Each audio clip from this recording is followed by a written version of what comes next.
On this week's episode, we recap championship weekend. As everyone knows, it's Chiefs at Tampa Bay. They're actually at Tampa Bay for Super Bowl 55.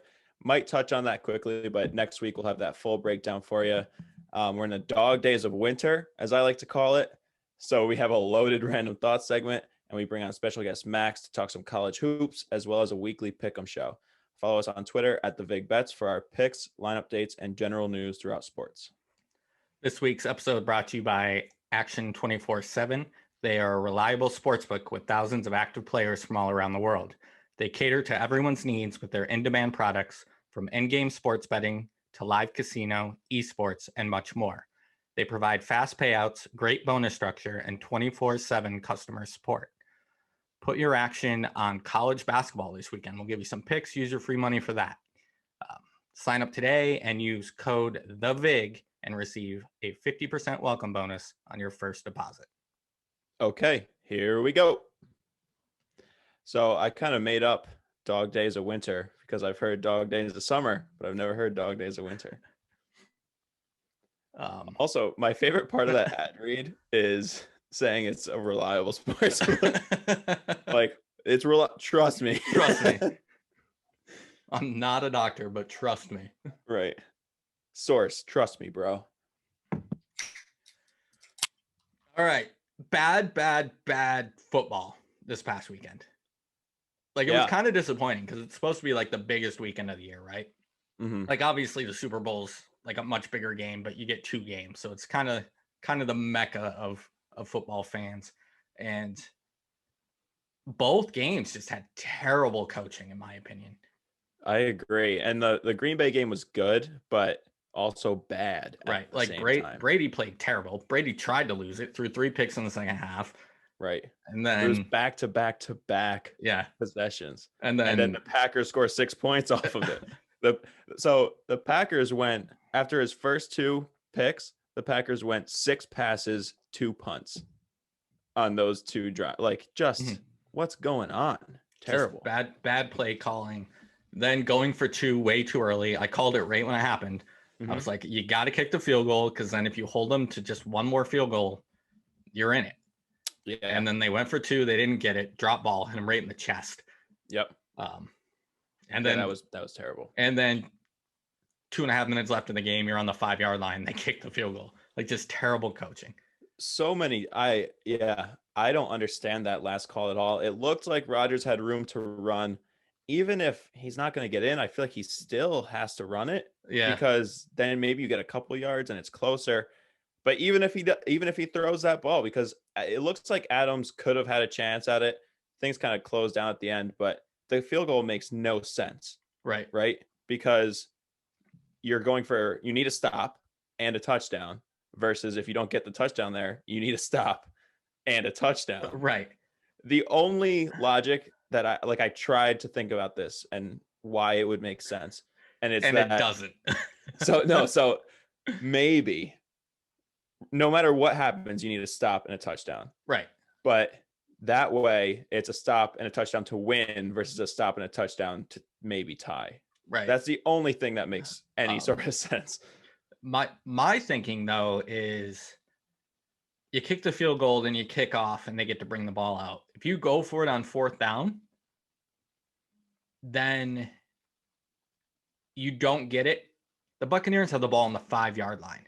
Yeah, exactly. That changes the whole complexity of everything, because now they're gonna run it 3 times. They're not throwing from their 5-yard line. It just changes the play calls. It changes so much in the game, and it doesn't add up. None of it makes sense. No, and even if they say they score the touchdown and they don't get the 2 points, now it's a stop and a field goal to win. So none of it made any sense. No, not at all. No. LaFleur choked. Yep, big time. And then there was terrible play calling in the second game too, in my opinion. And then the pass interference call at the end of that game too. Like, you could also argue, I mean, it was pass interference. Yeah. It was 100% pass interference, but it was not pass interference for the first 59 minutes of that game. Absolutely, yeah. You can't say it wasn't pass interference, because it definitely was, but it just those late game calls. It's always this problem, right? Right. The late game calls are always, if they don't call it, Tampa Bay fans have a right to be angry, and they Right. do call it Green Bay. Kevin King, terrible game though, like arguably cost the Packers that game. Yeah. 20-yard touchdown to Evans. You can't give up that touchdown to Scotty Miller No, before the no. half, and then the game I ending. I left I left the house. I ran. I don't Really? even know where I went. Oh, I ran. I ran. I went to get some 40s. I was looking for 40s. I thought it was Right. appropriate to drink some Old English during the Bills game, make some Yeah. brass monkeys college style, just to celebrate the Bills being there. And there was 10 seconds left in the half. It was fourth down. I was like, all right, I'm gonna run to the gas station now, so I'm back before the second half happens. And then I get a text like Brady just threw another touchdown. I was like, what? How? It was fourth down. Yeah. Yeah. Crazy. And one thing that, so I'm not trying to bait you, but I have to say it. The Packers are the Notre Dame of the NFL. 1-4 with Rodgers in NFC Championship games, and the one win was against the Eagles, or the Bears, I'm sorry, who played 3 quarterbacks in that game. So Packers are to the NFL what Notre Dame is to college football. Just a Disagree. name, doesn't do anything every year. The Packers won a Super Bowl. Yeah, they did. But Yeah, my argument with you about this all the time is there's only what 2 teams that have won multiple Super Bowls in the last 20 years no, I know. I just think the Packers are overrated every year. because they've only won one. So every team must be overrated except for New England and Pittsburgh. No, because there's anyone else 1-4 in conference championship games. So now they're punished for getting there. No, it's just that they can't win that game. But anyways, is Rodgers gone? No. Yeah, he came out yesterday and said he wasn't. Yeah. I don't think it was ever a question of him. Like people are like, oh, he wants out, he wants traded. I don't think it was ever a question of that. I think if anything, he was considering not playing football. I don't think it was, I don't want to be in Green Bay. He just said his future was right. Whatever. So. Right. Which would be crazy because he's showing no signs of declining. No, I mean he's going to win the MVP this year. So yeah. And then the other game, I mean, just complete domination. It wasn't even as close as the score was, and the score wasn't. I know. Close. Yeah. Bills magic just kind of ran out. Josh Allen looked visibly shook during that game. Missed throws he hasn't missed all year. Had the childish throw the ball at. Yeah. What's his name? I'm not sure who it was. But yeah. Just you can't do that. Nah, the game was over by that point. The game got real chippy towards the end. And one thing here, Le'Veon Bell and Antonio Brown are in the Super Bowl. Was Big Ben the problem? Must have been. Yeah. Although, how many rings does Big Ben have? He's got 2, right? So yeah.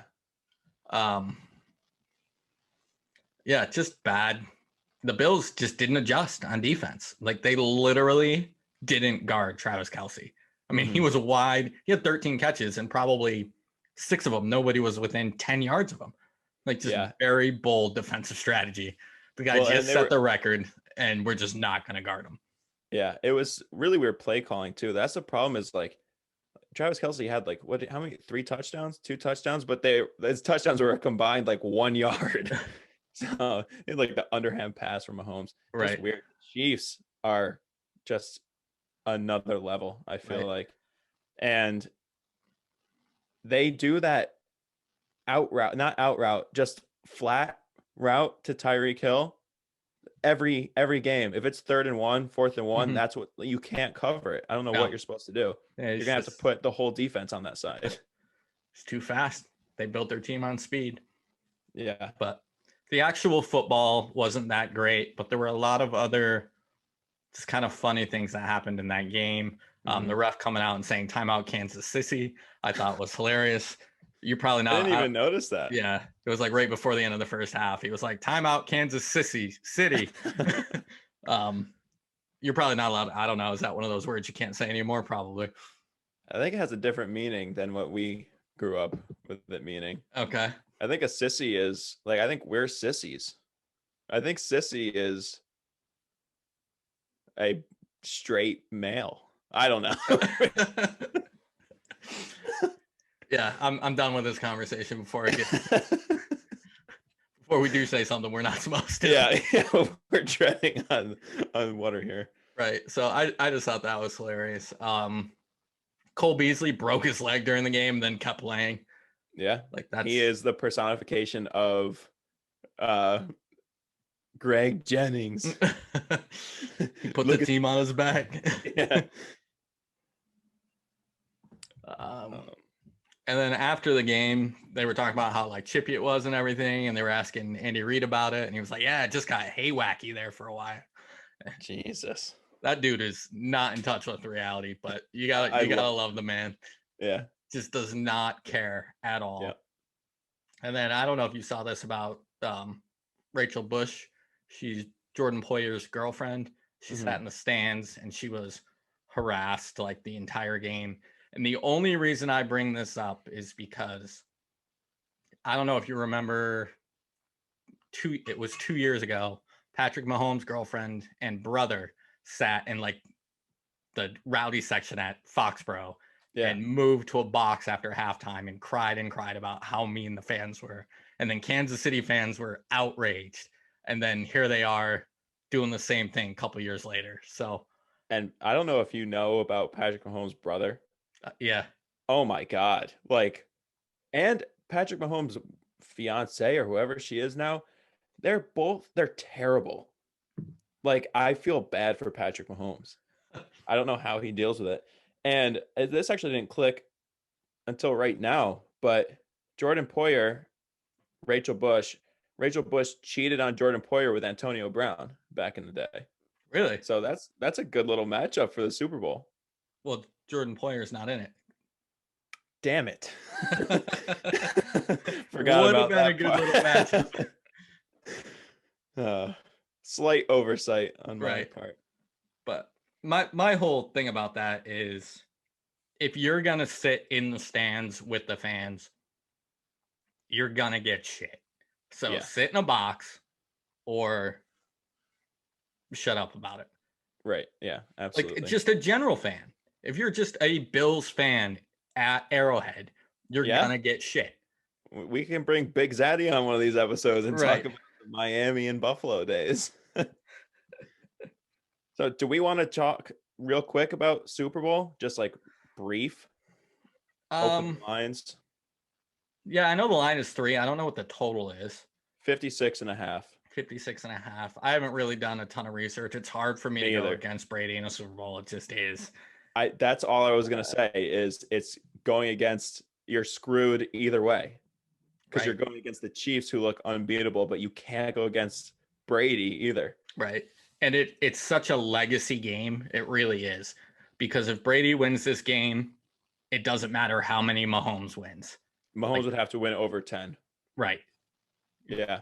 But if Mahomes wins this and he gets to 6, then Mahomes, and I think Mahomes is probably a little too young in his career to think about like the legacy of this game, and Brady knows full well what this game means. Like, to solidify himself as the GOAT for the next at least 20 years. At least. Right. Yeah.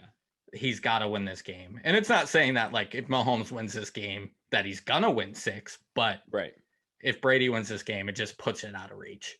Right. There's no one else who's even as close as Mahomes right now. Right. But yeah, we'll have our full rundown next week. I'm excited. It's a good Super Bowl. Mahomes versus Brady. You can't really ask for much more than that. Right. The only thing I really wanted was Brady to break the Bills' hearts one more time. Yeah. When you first said that, I said it to a bunch of my friends from home are Patriot fans. And I said that and they were like, oh my God, like I need this more than, and they all went to Buffalo too for school. So they had a ton of Buffalo friends who are Buffalo fans. Yeah. And they would just be like, I can't wait for Brady to be. It would break Bills fans. I really think it would have broken them. 100%. All right. So let's get into some random thoughts. I don't know what this first one is. All right. So Derek Cope is racing in the Daytona 500. He is 62 years old. Whoa. Oh, How do you pull that off? I don't know. I mean, what do people say? Like, you should probably have to take your driver's license again after 65. Yeah. He's gonna be going like 40 Right. below the Or, double well, yellow. it's like one way or the other, right? With old people, they're either driving 100 miles an hour or they're driving 20.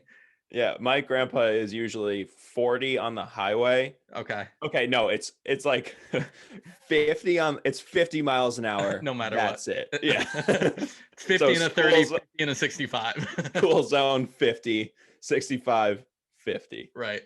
So, he might be out there, he might win the thing, but then he gets a black flag, a penalty for going too fast down pit lane.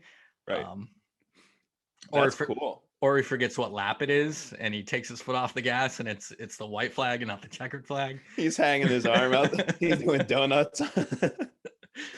But yeah, kind of crazy. 62-year-old racing the Daytona 500. Yeah, that's cool. I wonder what his odds are going to be. Look at some matchups for Garrett Cope. How do you manage that? Is it kind of like the Masters? Like you win, you play for life? This guy has to have some sort of racing history. I don't know. Just throwing the old guy out there. I mean, he's won 2 races in his career. Okay. His first race was in 1982. Oh God. He won the 1990 Daytona 500. Maybe that's the stipulation. Right, but you still have to get a team to sponsor you. I don't know. Maybe someone backed out. Yeah. I don't know. I have no idea. That is cool. I'll be rooting for him. Right. Next up, we have Baseball Hall of Fame. For the first time, I think since it was either 1960 or 1980. I can't remember which year. Elected nobody into the Hall of Fame. And then Kurt Schilling writes a letter saying, "Take me off the ballot." Right. He said, "You can't fire me. I quit." So basically he was saying, like, I don't want to be grouped in, because he's kind of in this group of people that have been linked to steroids. Like, he has never been linked to steroids, and everyone else in this class didn't get in because of the steroids. It was like Barry Bonds, not in steroids. McGuire, not in steroids. Right. Arthur Clemens, not in steroids. And then Kurt Schilling, not in racist. Because everyone asshole. hates it. Yeah. But so that was his argument. Like, I'm sick of being linked as like one of these like steroid using people when he probably did. There's no proof he did. Like, there's proof for all the other people. There's no proof he did, but I'm assuming he played in that time. He probably did, but just what a crybaby. I feel like that's a good move. I don't hate it. Yeah, it's just funny. Like, take me off. Yeah, it is funny. And then he'll get in one of those like legacy ballots after he dies. I think that's what they are. Or they were saying something about the Veterans Committee. I don't know what that means. Yeah, I don't really either. But. And then did you see these top 5 wide receivers by DK and Justin Jefferson? Yeah. So did they do a versus or something? Like, why did this? Do you know why this was a list? No, I don't. I just saw it all over Twitter. I don't know why it was a list either. I know Justin Jefferson and AJ Brown just did a versus thing, and I don't know if you've been hip to the rapper verses that have been going on. No, but they'll pin like 2 rappers that are similar to each other against each other, and they basically just like compare resumes, and it's like who's the best. So they compared like Gucci Man and Jeezy to each other. Okay. And it was like, I have this many hits and I sold this many records. So they did that with AJ Brown and Justin Jefferson. I don't know why they have DK and Justin Jefferson making a top 5 though. Right. So DK they both have Julio as 1. DK's got himself at 2. Yep. Good move. Hopkins at 3, Devontae Adams at 4, and then Diggs at 5. I think he had a bunch of other people tied with Diggs at 5. And then Justin Jefferson had Julio, Devontae Adams, himself at 4, or at 3, DK at 4, and Hopkins at 5. Yeah. So who would you put? That's what I wanted to get to. Who would you put? I mean, I think Devontae Adams has to be 1. Yeah, like after this year, I would put Devontae Adams at 1, but I like the Julio at 1. So I would do Julio. I don't know if I can do it in order, but I'll go Julio 1, Devontae 2. Who are other people? Oh, no. Okay. Yeah. Julio 1, Devontae 2, Hopkins 3, Tyreek 4. I can't believe Tyreek didn't make those lists. He might have And been one of the people tied for 5th. I think he had like 3 people. I guess Diggs 5. Yeah. So I'm just basically going off of this year. Mm-hmm. And I mean, I'm going Devontae Adams 1, probably. I feel bad putting Hopkins at 3. I was going to say I would go Hopkins 2. Yeah. Diggs 3. I mean, he led the Yeah. league in everything this year. Julio at 4, and then I don't even know who I would put at 5. Probably Tyreek. Yeah, I couldn't believe Tyreek wasn't on those lists. He's just ridiculous. Right? I know everyone loves Julio's talent, but he's never on the field. I know. So it's hard for me to say he's one of the best receivers in the league when he's hardly in the league. I know. He's got to hang it up soon. And then going back to last week, I just wanted to touch on this. We talked about this story last week, the AJ Brown, while he was all drugged up, talking about his knee surgeries. He came out and blamed the nurse for the video that he took of himself. He takes a video of himself and puts it out on social media and then blames the nurse, saying she should have known because he told her not to let his dad record him. That might be fair. I don't think that's fair. He's not in control, though. So she's going to take his phone away? Yeah, I guess it's a little bit of both. No, he's more at fault. Right. He's definitely more at fault. But I would be a little upset because it's almost like he knew something was going to happen. He's like, please don't let me do this. But don't bring your phone. Don't bring your phone in there. Like, Yeah. don't bring your phone into the recovery room, into the surgery. Like, if you know you're going to do something stupid. Well, and his dad was recording him. Why don't you just be like, hey, dad, don't let me do this? He's saying the nurse, he recorded himself. He's Okay. saying the nurse should have known because he told the nurse not to let his dad record. Oh, yeah, no, he's way wrong. So own up to it. Yep. And then Lions' new head coach, Dan Campbell. Did you hear his So I haven't, but I've seen that. I don't know why I haven't watched it, but this makes a whole lot of sense now because I've seen the video going around and people are like, this is awesome, but I haven't watched it. So he was like, I forgot what he said. He was like basically saying what their mentality was going to be. He's like, we get knocked down, we're going to get back up. We get knocked down again, we're going to bite your kneecap off, and then we're going to get back up. And if we get knocked down again, we're going to bite your other kneecap off, we're going to get back up. And he just kept going. It was just like an insane. You love to see it. That's like the most head coach move. You got to be a crazy person. Yeah. And I remember him playing. He was a tight end for a little while in the league, and he was kind of a psychopath then. So yeah, I like those guys as head coaches though. Oh yeah, 100%. And then speaking, this has nothing to do with sports, but this was the funniest thing I saw all week. I don't know if you saw this. Chuck Schumer giving a speech. Did you see this at all? I don't think so. So I actually, let's see. Great radio. Yeah. But now we have video. Check us out on YouTube, The Big Bets. Mistake.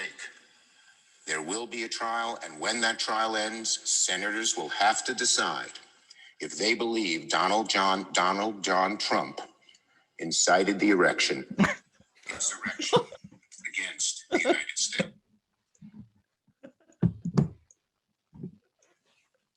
That is awesome. Yep. So that was my favorite moment from the last week. Like I said, not related to sports, but I died laughing when I heard that. Yeah, that's an all-time clip.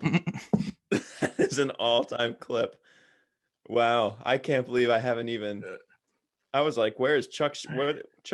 I didn't even know he was like still alive. I was just going to say the same thing. I haven't heard that name in years, and I was at work, and we were talking about the Kansas City thing. And then one of the guys I work with, he was like, oh, yeah, it's like Chuck Schumer saying something about Trump stealing the erection. Did he incite an erection? That he might have. I'm sure a few people. You see the people that were in the Capitol? Right. Oh man, that's awesome. That is like my favorite clip. Okay. All right, back to sports. Matthew Stafford, next team odds. Colts are the favorite, plus 210. Patriots tied for second with the 49ers, plus 350. Dolphins, plus 400. Lions, plus 500. What do you think? Patriots? Not Lions. Not Lions. I think not Lions. All right. I think he's on the move for sure. I think the Yeah, I thought Dolphins it said they mutually agreed they're parting ways. right. I think the Dolphins are going to give Tua another year. They almost have to. Yeah, they have to. So I don't think he's going there. I could really see the Colts unless they end up with Carson Wentz. So I don't even know. Do the Eagles have a coach yet? I think so. I'm pretty sure they do. Okay. So it's just going to depend on if they're going to stick with Jalen Hurts or get rid of Wentz. Because if Wentz is gone, I think he goes to the Colts. That takes them out. I really think the 49ers might be where he ends up. Because I think if the 49ers are willing to give stuff up to get him, I think the Patriots will be very happy to take Jimmy Garoppolo. Yeah, that was something I was seeing too, is Jimmy G coming back. Would you be happy with that? I think in that system that he knows, he kind of grew up in that system. Like they know how to utilize him. The only issue is he can't stay healthy. Yeah, he's always hurt. And I'm not big on Jimmy G, but I don't think he's terrible. No, so he's a game he was in a Super Bowl. He was in a right. That team is just crazy talented. So I mean, I would prefer Stafford, but I feel like, and the other thing too is Matt Patricia's back in New England. I don't think Stafford wants to go back around Matt Patricia. I know it's different. He's the defensive coordinator. He's not the head coach. It's different, but I'm not sure he wants to be reunited with Matt Patricia. So that's cool that Patricia is back. Yeah. But one thing I was thinking about this when all these odds came out is the Panthers are in on every like they're top 10 in all of these. Even when Rodgers said those words, like Panthers were like the number 2 spot for whatever reason. I have no idea why. New England's the same way. Yeah. And that's like an awesome thing. Like every time these quarterbacks, it's just the idea that maybe they'll go to your team is so cool. And I was thinking, like, what are teams that just aren't in the conversation? Like, it sucks to be like a Vikings fan. Mm-hmm. Like, it's just like Kirk Cousins. Like, it's like we're not getting these guys. Like a Bears fan, the Bears should be actively looking for somebody, and I feel like I don't see them anywhere. Right. Saints, maybe. Like I know you got Jameis, but I don't think many people are like Jameis 1 of 1 who are super hyped about Jameis Winston. I mean, you look at, potentially Matt Stafford on the move, Deshaun Watson on the move, Jimmy Garoppolo on the move. There's some other free agents too out there I can't think of off the top of my head who are going to be on the move. And you pair that with Trevor Lawrence, Fields, Zach Wilson, Mac Jones. I mean, there's going to be 10 teams with a new starting quarterback next year. It's going to be a wild offseason. And I'm not sure if that's going to drive the market down. Like I know like the asking price is going to be pretty high for Matt Stafford, but if you have the ability to go get, Jimmy Garoppolo or draft Zach Wilson or somebody else, are you gonna give up that much just to get Matt Stafford, who's 30? He's old. Right. I mean, he's not that. He's like 32. Yeah, okay. I mean, the way guys are going now. Yeah, that's nothing. But I don't know. It's definitely going to be an awesome off season. Right. And like you said, there's a ton of other names. I just can't think of anybody. Like Dwayne Haskins got signed to the Steelers. Right. I mean, crazy. That's what sucks to be. And I wanted to say this earlier too, is about Le'Veon Bell and AB being in the Super Bowl. It's like, poor Steelers fans. You look back and it was Big Ben, AB, Le'Veon Bell. Now it's Dwayne Haskins, Chase Claypool, Juju Smith-Schuster, like that. I mean, I've said that for years, that they were the most talented team in the league and they consistently underachieved. They might be the most underachieving team. I know they won a couple Super Bowls, but they didn't really win it with that group. No, they didn't. They didn't win it when they were the most talented team in the league. It was like Hines Ward, Heath Miller. Right. I mean, they weren't not talented. They were talented. They was like Troy Polamalu. They were definitely very good, but they were very, very talented and did nothing. And couldn't do it. So. And then one quote, I saw this weekend was Brett Favre. I think I've got a sneaking suspicion that Brett Favre might have bet on Trevor Lawrence going to the Jets very early in the season because he said, I don't know if quarterback is Jacksonville's immediate need. I would take Devontae Smith. So they're like, that's the worst take of all time. He's all in on Minshew, huh? Apparently, I just think he has money on Lawrence going to the Jets. Right. I'm sorry, but if you don't take Trevor Lawrence number 1 overall, you're not going to take Smith either.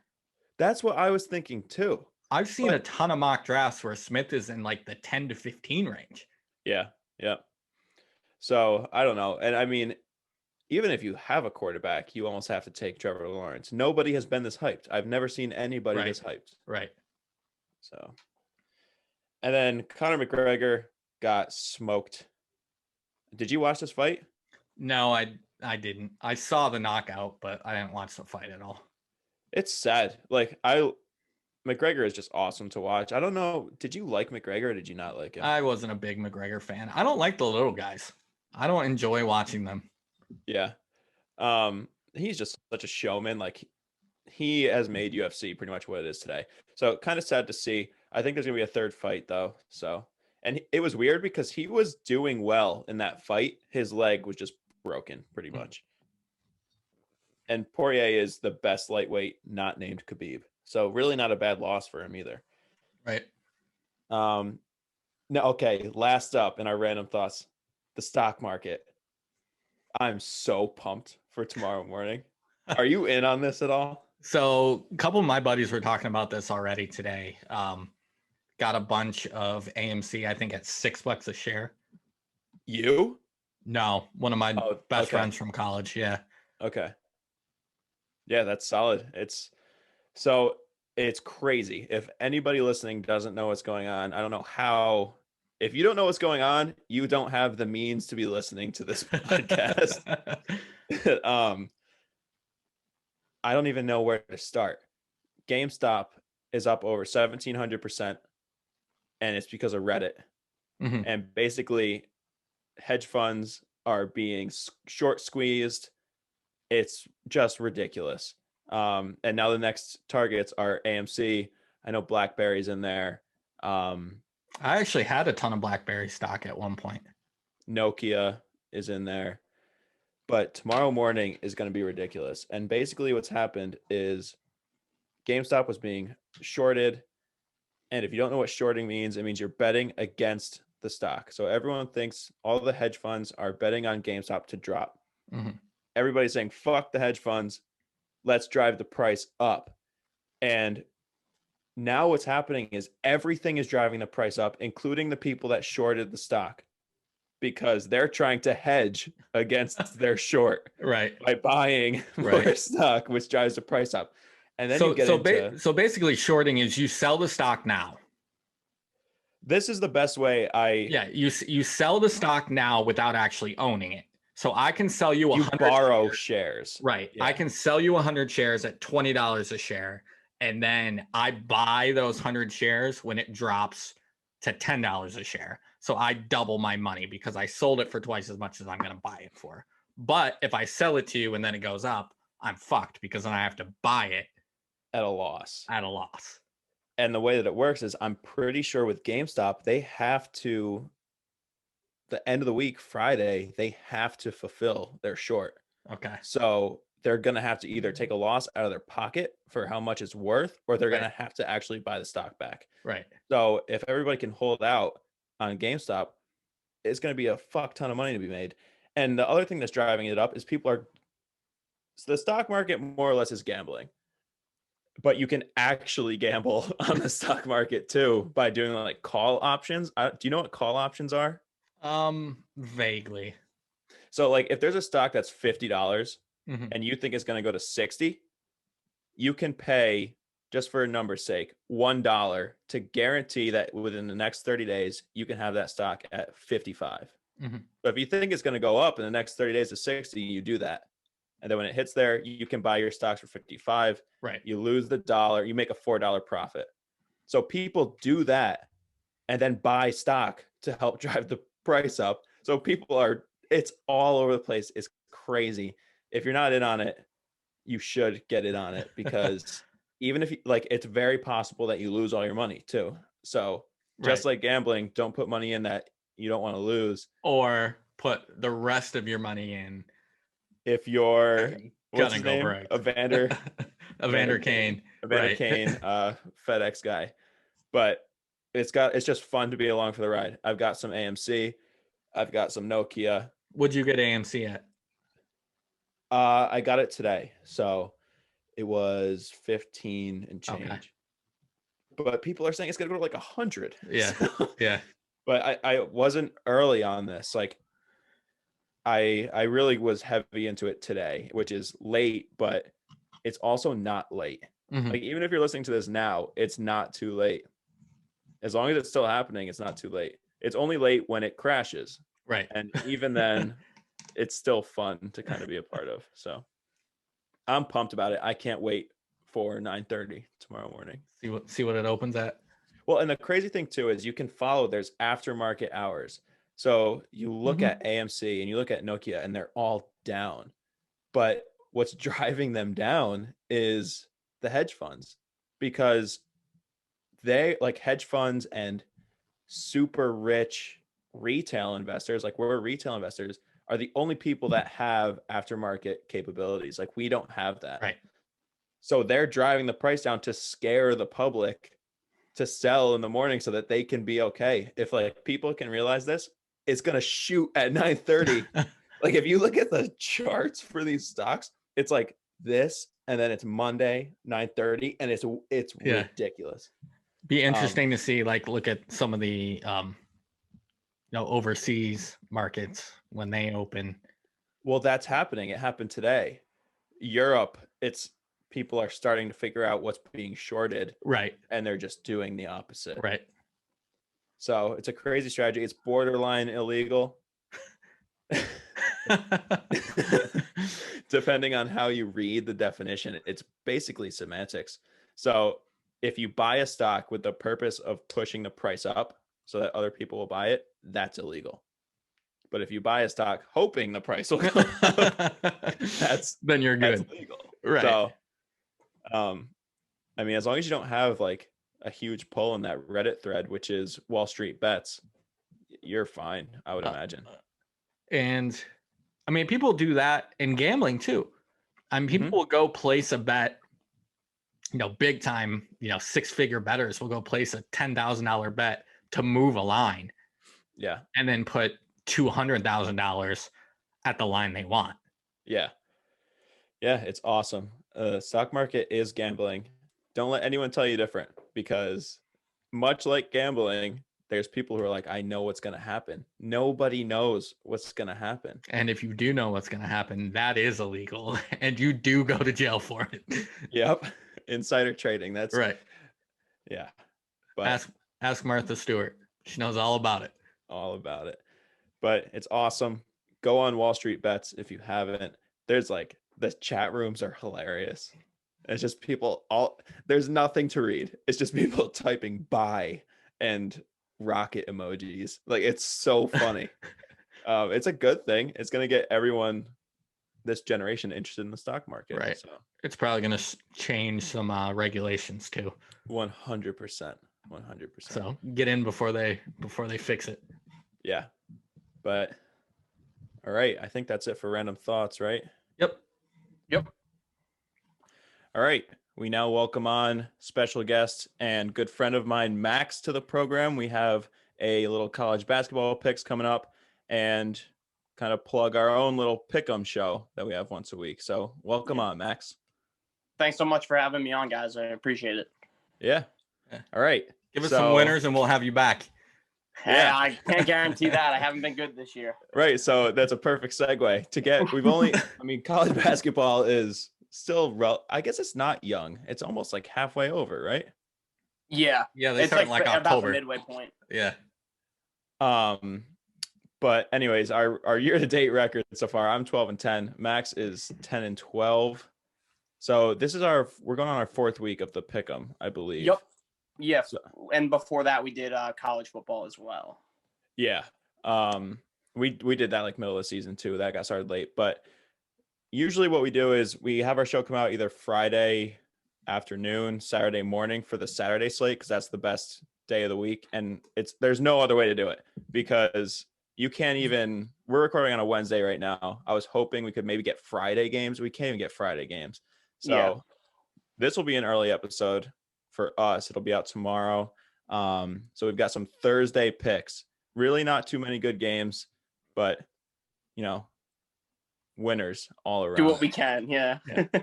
So, all right, right off the bat, let's get into it. We've got TCU at number 15, Kansas. Kansas is a 14-point favorite. Total is set at 137.5. What are you I'll start with you, Max. What are you looking at?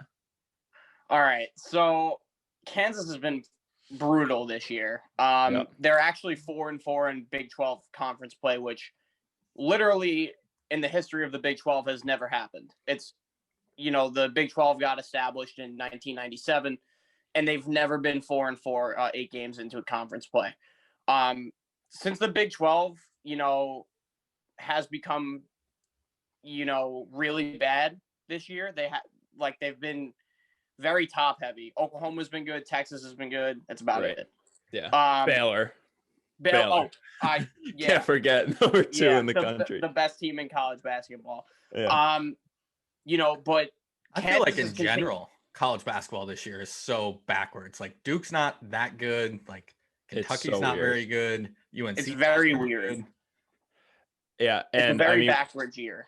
Right. And we'll get into it a little later in these picks, but like Houston is number 6, which is just weird to me. And I actually wrote it down, and we'll talk about it when we get there. But, Kansas, even though they've been, pretty bad this year, they dominate TCU every year. They're 21-2 against them all the time, and 9-0 specifically at home. Kansas is coming off 3 losses to Oklahoma, Baylor, and Oklahoma State, respectively. Yeah. All 3, Baylor they played well. They lost, I think, by 8. And the other 2 games they should have easily won. With that being said, they played TCU a few weeks back, and they got smacked. And TCU has also had to postpone a few of their games recently because of COVID. So although it's been a very weird year for Kansas, and 14 points is high, I kind of expect them. This is like a bounce back game. I could see them blowing out TCU. So I'm going to take Kansas minus 14. Yeah, I'm right there with you. TCU hasn't played since January 12th. And you were also saying this. Kansas has won the Big 12 in 15 out of 16 seasons. So crazy weird year. Just all around. I think it's the COVID stuff. Everything, like teams, all these games we're looking at today, teams aren't playing for like 30 days in a row. Yeah. And I don't know. It takes so much work. I wanted to look into if there's like relevance, or not relevance, but any sort of, stat about these teams that are coming off of these huge breaks, if it's rust or, some teams have more pep in their step. But I'm going to take Kansas minus the points. They're 6-8 against the spread. TCU is 5-9 against the spread. It might be that Kansas branding just burned into my brain, but I'll ride with Kansas minus the points. Yeah, it's been a very weird year, and it was even weird for college football, but college football is so top heavy that there's no room for any variance. You have your top 3 teams, and then everybody else is just trying to get in around there. Yeah. But in college basketball, we've seen, teams have the ability to be really good. Yeah. And Jeremiah, or Jay, I know you're not the biggest college basketball fan. College basketball. Well, so your problem is the one and done. Yeah. So I used to be one of the biggest college basketball fans there was. Like Syracuse season ticket holder, watched every game, loved college basketball. And I just can't get into it anymore. The one and done, I think, has killed college basketball because you got to learn a new roster every year. There's so much turnover. It's just too hard to follow for me. Yeah, I feel you. And we tried last year, just between me and Max, we were like, this is the way we should do it. We should focus on a conference. And we focused on the Ivy League because they're staying for 4 years. Right, bro. Yeah, that's a good point. And it still went terribly, but it was a lot of fun every week looking at, Penn versus Yale. Right. But It's like Yale's a lock this week. yeah, and now they're not playing at all. I was so bummed out about that. But do you All want to right, you give wanna any get picks? into- You're taking over or under 80 points in a game. Yeah. Do you want to give any picks for these, Jay? With no research, nothing at all. Yes. Okay. I like it. Yeah, go for it. I like it. I'm going to go Kansas. Got a Paul Pierce jersey sitting behind me right now. He went to Kansas. Let's go Kansas. All right. We're gonna ride and die together here. But okay, next up. Number 1 Gonzaga is minus 26 at San Diego. Total is 156.5. I'll start us off here. Yeah, go for it. 500 against the spread, 7-7-1. So I guess it's not technically 500. 7-8 over unders. San Diego 4-4 against the spread, 5-3 over unders. I don't have too many stats to get into about this. Gonzaga scores 95 points a game. They beat Pacific 95-49 on Saturday. They almost doubled them up. The West Coast is just garbage. That conference is terrible. Yeah. And the one thing that kind of stood out to me, though, was they beat Pepperdine 95-70, and the coach was pissed. It was like, that wasn't good enough. So they're winning by 25, and the coach was like, terrible game. And they're winning by 25. They're scoring 95. I don't care. That 26 is ridiculous. I'm taking San Diego plus. I'll start 26-0. I can live with that. What are you thinking, Max? Oh, it reminds me of the, Ohio State games when they would be favored by like 45 points. But football, there's not a doubt in my mind. Gonzaga, out of everybody, they have the potential to go undefeated this year and win a national championship. Like you said, 26 is just too much. Like, I don't want to bet against them either, because I do think that they could easily come out and cover this like very easily. So I'm going to stay away from like the team totals, or the spread, I should say. I'm going to go to team totals. And I think like the over is very high in this game for very good reason. I mean, like you were saying before, Gonzaga averages 95 a game. I'm not really worried about them replicating, 95 a game. They could do that in their sleep, but I don't think San Diego is really going to be able to keep up with them. And I do expect, I could see Gonzaga, taking their foot off the gas. And I just feel like, and it's just my stupid brain, it's, when a number's too high, I got to just take the lower one. So I'm going to take under 156.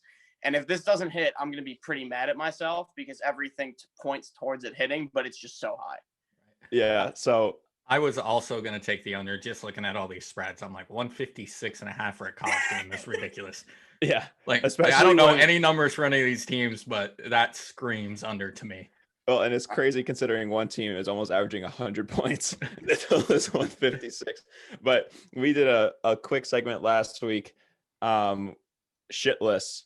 And just anytime someone fucks us over, we add them to the shit list. And I wanted to take the under, but unders are on my shit list. I'm not taking any more unders. So I agree. Everything points to the under. 95 points a game, Gonzaga. I think 65 points per game, San Diego. So that does hit over, but that takes into account no defense. So right. I would like to take the under, but I will not. And then next up, number 6, Houston, minus 17 at Tulane. Total is 127.5. Houston is 10-4 against the spread. Tulane is 5-5 against the spread, and 2-8 in over-unders. Houston is 5-9 over-unders. So under City again. Let's start with Jay. I was gonna say I'll take this one first. All right. Yeah. I have a buddy who works at Houston, works with the football team. So I'm gonna take Houston in this one. I like it. I like it. I have solid reasoning for all my picks here. That number looks too high. I'll take the under. Paul Pierce went to Kansas. We'll take them. I got a buddy that works at Houston. We'll take them. You're 3-0. I guarantee this is 3-0 right now. Oh, the G word. That's huge. You probably are going to do better than me this week, and I'm pretty much guaranteeing that. That's what I was going to say too. He'll have the best record out of all three of us, without a doubt. Which way are you leaning, Max? Houston, honestly, like we were saying before, it's like they were not on my radar. I don't pay attention to the American Conference. Sorry. But they've been really solid. With that being said, they have very good guard play. guard play with, junior Quentin Grimes and sophomore Marcus Sasser. They're both averaging over 16 a game, which is for a backcourt, especially a backcourt that has a potential to be there next year as well. That's very good. Both these kids can score at will. The under is so low in this game. It's at 127.5. Because the under is hit in the last 4 games overall for Tulane. I expect Houston, with their very good guard play, to be able to break that trend. Tulane hasn't played anyone near Houston's level. I'm just going to take Houston minus 17, and I'm also going to take the over 127.5. Oh, 2 picks. All right. Take both. Yeah. So one of the things that I like to look at, and just usually like the articles I read for these games, there's a lot of coaches' quotes, and Houston's head coach said that their strategy every game is we want to jump on the opponent in the first half and again in the second half. We want to play 40 minutes, not 20. So that's a unique approach to a game. It's like a football coach. Right. Very solid. Right. Unlike the Bills' approach to just not guard Travis Kelce this week. Right. So Houston apparently wants to play a full game of basketball. I think that's a really good strategy. Tulane has a really hard time rebounding. Houston won their last matchup 71-50. So I will ride with Houston. So we're all on Houston, and you have the over, Max. Yep. All right. Then our 4th game, we've got 5 this week, is the Big Ten. Fuck the Big Ten. The Big Ten in basketball has been awful. I don't know, Jay, if you've been like paying attention enough to know that, but it's been like, it's impossible. Michigan is by far the best, right? Yeah, I would say that so. would make sense to me just historically. I've Right. watched maybe a game and a half of college basketball. Yeah. But they're beatable, like easily beatable. They lost to Minnesota, who I would say is probably, they're in the top 5 in the conference, but they're not as good as Ohio State or Wisconsin. Yeah. It's so like anybody can beat anybody. It's kind of crazy. They're very hard to predict. Yeah. So just to get into this game, Michigan State at Rutgers. Rutgers a 2.5-point favorite. Total is 142. So last time these teams met 2 weeks ago, maybe 3 weeks ago, they were both ranked. Michigan State at one point was number 4 in the country. They're now unranked. They're on a 20-day break because of COVID. Rutgers is 1-5 in their last 6. They actually just won their most recent game, so they were on a 5-game losing streak before that. But these teams are just both in shambles. Michigan State 3-9 against the spread. Not good. But with that being said, can't wait to watch this one. Right. So I wanted to throw a Big Ten game in because it's just insanity. The Big Ten is March, pretty much. Just the month of March. Yeah. But I'm going to take Michigan State. I think them being number 4 at one point is just like they had to be good, right? They have to have some sort of talent. And Tom Izzo is like historically one of the best coaches in college basketball. Without a doubt. Right. And I mean, how many years ago was it did they win March Madness, or they were in the they won usually make the Final Four and lose. Yeah. But I think they did win one. They won one like in the late 90s. Mateen Cleaves was on the team. I mean, it's been 20 years since they've actually maybe it was a couple years ago, and I'm thinking of what was the national championship or whatever it's called a couple years ago. Was it Virginia Texas Tech? Do you know that was like last year or the year before. Yeah, there was none last year. So no, right. That was that was when they had Kyle Guy. Virginia beat Texas Tech. I remember that. Yeah. But Michigan State, they make the final. They're consistently a Final Four caliber team. They just never. They're like a Syracuse. One national championship, tons of deep runs. Yeah. Is it when Boeheim were like best friends? It all makes sense. Both angry old white men. Right. So Bill, you're gonna take Michigan State in this? Yeah, I'll take Michigan State plus the 2.5. Okay. I'm also gonna take Michigan State. We're agreeing a lot. A lot of parity here. I will say, like, these teams didn't meet too long ago, and I know that Michigan State's on a long break because of COVID, but Michigan State won by 23. Mm-hmm. The odds are so low in Rutgers' favor this week because Michigan State's coming off of that stoppage of play, Rutgers is also coming off a nice win at Indiana, which, Yeah. they won by 4 on the road, which is really good. But I do think that this year has proved that, Rutgers is really below everybody in the Big Ten. This was supposed to be their year, where they had very good players coming back. They're older, they're experienced, and they're still just getting rolled over by everybody, especially as of late. And I'm just gonna go with Michigan plus 2.5. I don't really see why they're giving Michigan State extra points. I don't either. It's I gotta can be. see this being like a pick'em type game. Yeah. 2.5 seems a little high. I'm just gonna take that. When I was doing my research, I was expecting Michigan. Usually, I try to do my research without looking at any lines and decide who I like. And usually, it's pretty obvious who the favorite is. I thought Michigan State was going to be the favorite here, and they're not. What way are you going to lean here, Jay? And what's your reasoning? All right. So I am a diehard Michigan football fan. Yeah. Michigan State will forever be known as little brother. We hate them. So I'm taking Rutgers on this one. All right. I like it. Sounds good. And then our last game of Thursday's slate, Cal at Arizona State. Arizona State is -8. Total is 144. I had to do a Pac-12. I love the Pac-12. Like, I'm an Oregon football fan. Love the Pac-12. These are the bottom 2 teams in the Pac-12. So I thought it was a great game to gamble on. And for that reasoning, Jay, let's hear. I want you to go first, Jay. This might decide my pick. So what do we got here? We got Cal and we got Arizona State.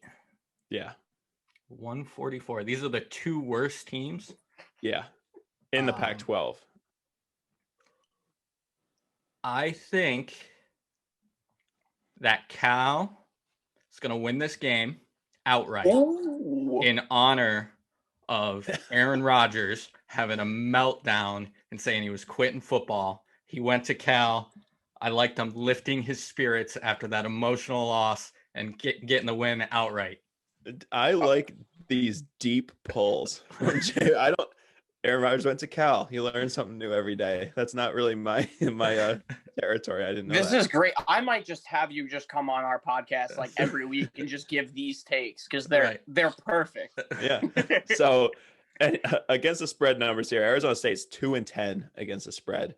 Cal is 8-8, but they are 11-5 over under. So maybe look at the over. Arizona State has lost 6 in a row, dating all the way back to December 16th. Their only conference win was 10 days prior to that versus Cal. They won 70-62. Remy Martin on Arizona State is sick. I remember I actually bet on them that game, and I haven't since. So it looks like it's a good thing that I haven't since. But Cal's Matt Bradley is back. He's 100%. He's by far their best player. I don't care. I'm going to take Cal plus the points. That's what I wanted to do before, and Jay has made me double down. What are you thinking, Max? You're killing me, Bill. I was gonna take Cal plus 8 as well. I'm not putting. Do it. We're all riding and dying together. We don't have to be against each other for these, but this means the podcast will fail as a whole instead of halfway. All right, that's kind of fair. But my reasoning for this is it's just simple. Cal is an underdog minus, they're +8 and they're 8-8 against the spread, while Arizona State's an 8-point favorite and 2-10 against the spread. It doesn't add up. I understand Remy Martin is really, really good, but it's a one-man show. And they were ranked. There's a reason why they were ranked in the beginning of the year. It's because they have talent, but they just have not done anything with it. And, 8 points is a lot for a team that's 2-10 against the spread. So I'm riding with you guys. We're going to ride together. We're going to fail together. So. All right. I love it. So anyways, the podcast, the Pick'em show, it's usually a 20-25 minute show every Friday, Saturday morning. It's called Fifth Year Picks. That's a working title, but you can follow us on Apple Podcasts, Spotify. Max, I feel like you're usually the guy you have a lot of knowledge on these teams. Like, you name drop people and I'm just like, yep.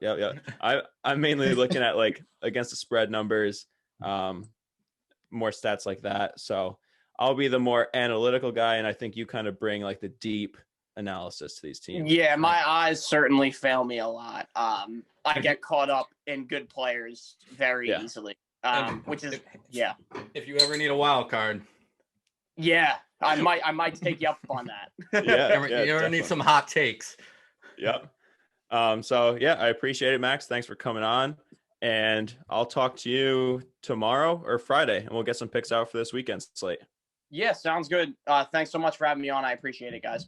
Yeah, thanks for coming on. See you later. I'll see you guys. Bye. Bye. All right. So you got anything else for us? No, I'm really excited about next week's show. I want to go through like every prop bet there is. I mean, there's going to be a ridiculous amount. I love Super Bowl prop bets. We usually do a big prop board every year, so I'm pretty pumped to go through all those prop bets for next week. Yeah, me too. It's sad that football's over, but the prop board, I was so excited last year. I remember I spent like an hour looking at it, and Liz was like, "What are you doing?" And I'm like, "The Gatorade." But yeah, I'm excited to get into that big Super Bowl episode next week. So other than that, I think that's it. Wraps it up here for us, the Vig. Ask us some questions on Twitter, and we'll answer them for you next week. See you guys. See ya.